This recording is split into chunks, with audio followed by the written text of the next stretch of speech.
I was born here, but I grew up on the outside. Hell Is Us is a masterpiece in mood, and much of that comes down to its score, or more of a soundscape really, from composer Stéphane Primeau. It lends the game a heady, oppressive atmosphere. That sonic tone is fitting for an adventure game exploring the cyclical nature of war. Hell Is Us, as the title suggests, is a nightmare. Demonic entities shift across muddy trenches and urban streets licked by flames, tanks lay abandoned, half submerged in marshy wasteland, and innocent, or sometimes not so innocent, citizens are caught in the crossfire of a country racked by civil war and supernatural forces. Yet, as a result of bold design decisions by developer Rogue Factor, Hell Is Us is at times a mapless nightmare of obtruse puzzles, confusing menus, and shallow combat that, collectively, is hostile to play. Hostility isn't a bad thing, especially for a game depicting such a combative, malicious world, but there's a fine line between cryptic and tedious that Hell Is Us doesn't always balance. There are shades of sci-fi Zelda and classic survival horror in Hell Is Us, dungeons to explore, idiosyncratic puzzles to solve, and centuries-old mysteries to unravel. Coupled with that oppressive atmosphere, it's a welcome experience that has all the makings of a cult classic. But I believe it may prove too divisive for some. Whatever was happening here,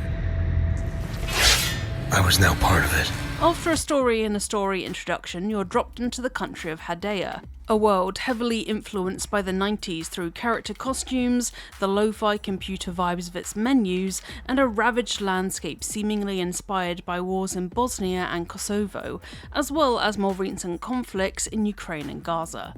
Hadea is split between two religions, the Sabinians and the Palomists, that's caused suffering for centuries, but more recently, ghostly creatures have appeared in the wake of a civil war. Protagonist Remy is on a simple mission to infiltrate Hadea in search of his family, but is soon sucked into the country's enigmatic past.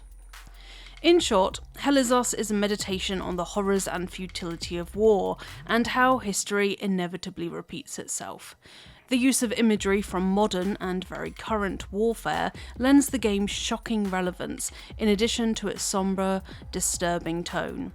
On his journey, Remy meets characters on all sides: religious zealots, soldiers, desperate refugees, innocent bystanders telling stories of regular people committing horrendous feats, but Remy never takes a stance. There are good and bad people everywhere, and, in this brutal war, no winners or losers. Everyone suffers. Everyone deserves assistance. Hell is, obviously enough, humanity, but more specifically the media and politicians with their propaganda and constant campaign of dehumanizing the other side, as one character puts it. And when humanity has sinned and hatred of others is an embedded sickness, this war-torn hell is inescapable. Why come back? My parents. I had to find them. Through detailed character conversations and well-written clippings and recordings, Remy pieces together the storied world of Hadea that thoroughly intrigues. The issue with the plot, though, is Remy himself. Besides searching for his family, he prescribes to the boring white guy in a jacket school of protagonists. He barely speaks, despite being voiced by Elias Tufexis of Deus Ex fame, and rarely comments on his discoveries. He is a thoroughly uninteresting character, exploring an interesting world. There's potential to really interrogate the themes of the narrative, but Remy is little more than an avatar with whom to collect keys and hit things. I'm being purposefully facetious here, as gameplay in Hell Is Us is riveting and progress organic. Rogue Factor has chosen not to include signposting and not to provide a map, meaning players must use visual and audio cues to explore each individual zone, listen carefully to conversations, and sniff out potential leads to reveal new areas and progress the story. I love this. From the off, I was utterly absorbed in Hadea, with the design choice forcing me to play in a far more attentive way than usual, focused deeply on each detail and appreciating more thoroughly its dedication to mood. For the most part, each zone is designed to draw attention in a manageable way, though it can feel overwhelming. The lack of map becomes more of an issue during dungeons. These take the form of underground crypts, ancient temples, scientific facilities, and more, each with their own distinct visual tone and colour palette. They are often labyrinthine and filled with locked pathways and bizarre puzzles to solve, and mostly they're satisfying to explore. Imagine for a second though, navigating through a Zelda dungeon or the Spencer mansion from Resident Evil with all its odd keys and locks and repetitive hallways, but not having a map to refer to and remind yourself what you found and where. That's what playing Hell Is Us feels like, and while I welcomed the cognitive challenge, I did sometimes feel frustrated, as I suspect many players will. The poor UI and menu, however, are more unforgivable. Simply put, Hell Is Us demands players hold far too much information in their heads. From environment layouts, to details in notes, to what the hell is this random locker key I've just picked up and where exactly am I meant to use it, the UI does a limited job of listing your findings unfiltered, and I wasted time scrolling through bits of evidence to find a hint of a code needed, or some other minuscule detail. Take my advice, play with a pen and paper. It'll be much less infuriating. Too often, Rogue Factor's decision to withhold information results in frustration and tedium. Take side quests, or good deeds as they're known. These commence during specific conversations, or sometimes by collecting an item with little context. Then, they're listed deep in a menu with a blurred image and a quest title and nothing else. Unlike main missions, which are smartly organised in branching mind maps and found evidence, good deeds are presented minimally. What's worse, some are failable if not completed in certain, unexplained time periods. I managed to fail every failable quest in my playthrough by repeatedly being in the wrong place at the wrong time.